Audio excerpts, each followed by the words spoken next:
respeito da luz que veio ao mundo e que os homens a rejeitaram, que é Jesus. Para isso eu queria estar lendo algumas passagens no Evangelho de João, se os irmãos pudessem estar acompanhando. O Evangelho de João, que, ao meu ver, é o Evangelho que mais fala da divindade de Jesus, né? Que fala, por isso que muitas doutrinas até hoje que queriam tirar até João da Bíblia por causa disso, que coloca Jesus como sendo o Deus, o Criador. Mas nós não pensamos assim, amém? Pensamos que todo joelho nos céus, na terra e debaixo da terra, e toda língua confesse que Jesus é o Senhor, para a glória de Deus Pai. Nos versos 1 ao 5 diz assim: no princípio era o Verbo, e o Verbo estava com Deus, e o Verbo era Deus. Ele estava no princípio com Deus. Todas as coisas foram feitas por Ele, e sem Ele nada do que foi feito se fez. Nele estava a vida, e a vida era a luz dos homens. E a luz resplandece nas trevas, e as trevas não compreenderam. Até aqui. João, em seu evangelho, percebe-se que ele usa bastante da criação, né, dessa criação que Deus fez. E se você ler todo o evangelho, você vai perceber que em todo o evangelho João usa dos dias da criação para falar do mundo, dos céus, e tudo isso para fazer uma comparação entre a luz e as trevas. Eu separei aqui 4 passagens, eu vou estar lendo aqui para os irmãos, não precisa abrir não, mas capítulo 1, 29, é a passagem que diz que eis o Cordeiro que tira o pecado do mundo. 3,16, porque Deus amou o mundo de tal maneira, né? 3,19, que a luz veio ao mundo e os homens amaram mais as trevas do que a luz.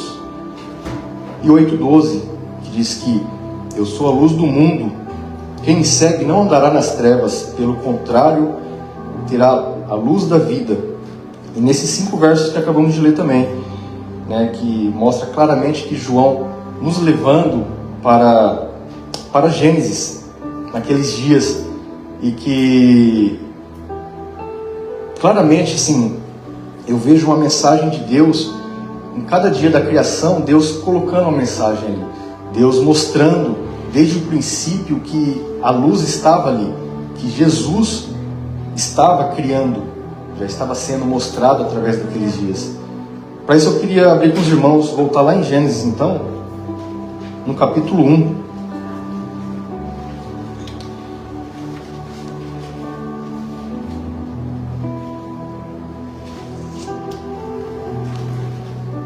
No capítulo 1, versos a partir do 1, que diz que no princípio criou Deus os céus e a terra era sem forma e vazia, e havia trevas sobre a face do abismo, e o Espírito de Deus se movia sobre a face das águas. Aqui, irmãos, tem um ponto interessante para se meditar aqui, porque na Bíblia, quando se diz águas, quando fala sobre muitas águas, nos profetas vemos que trata-se de povos, línguas e nações, né? E aqui fala sobre um grande abismo, que tinha trevas sobre o abismo. Eu vejo que Deus já mostrava aqui que havia trevas sobre muitas águas, havia trevas sobre as pessoas no mundo inteiro. E no verso 3, disse Deus: haja luz, e houve luz.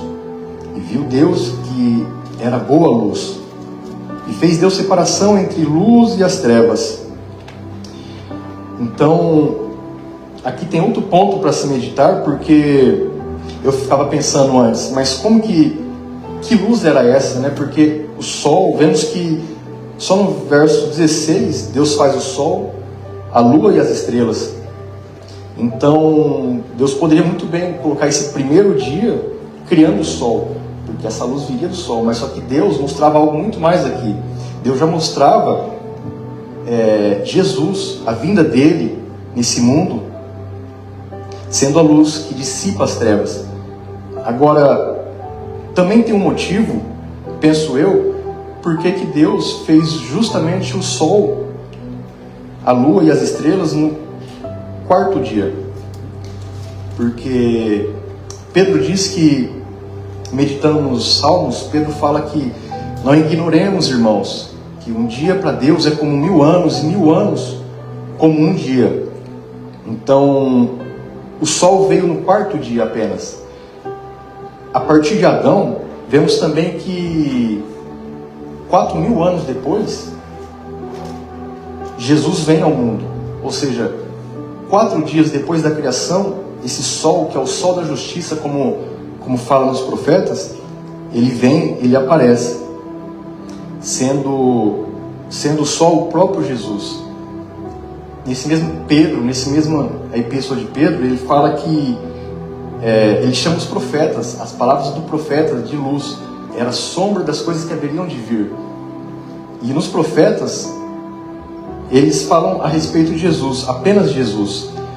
Ou melhor, de Gênesis a Apocalipse, você vai ver apenas Jesus aqui, sendo a lua o reflexo do sol e as estrelas já fazendo parte daquela promessa que Deus ele fala para Abraão, para Isaac e para Jacó, que a sua descendência iria ser como o pó da terra. Só que ao decorrer dessas promessas, vemos que depois Deus ele vai ampliando a revelação, e ele fala que a sua descendência seria como as estrelas do céu, já chamando os filhos de Deus de estrelas, sendo o filho da luz. E para quem gosta de estudar o livro de Apocalipse, por exemplo, aquela mulher do capítulo 12, aquela mulher revestida do sol, com a lua debaixo dos pés, sendo a igreja revestida da palavra, com base nos profetas, e sendo chamada de filhos de Deus, que tem uma coroa de 12 estrelas na cabeça, já exercendo o papel de reis e sacerdotes. E meditando um pouco sobre isso, eu percebi que de Gênesis a Apocalipse a mensagem é Cristo. Então isso tem tudo a ver, porque até mesmo na nossa vida, quando fazemos qualquer coisa, quando buscamos qualquer coisa, se não tivermos Cristo como base do que fizermos, ou até mesmo quando vamos ler a Bíblia, qualquer coisa da Bíblia, se a base, se o que estivermos lendo não tiver Cristo, alguma coisa está errado. Porque Cristo tem que estar em nosso pensamento, tem que estar em tudo que estivermos lendo. Ainda mais nesses dias tão tenebrosos, né, que guerras e tudo caro, tudo aumentando, terremoto, tufão. Temos a Bíblia, temos uma instrução. Então assim, não precisamos temer igual o mundo teme, porque estamos na luz, mesmo passando por tudo isso, como foi dito hoje nos louvores, nos textos. Temos a Deus, temos a Cristo.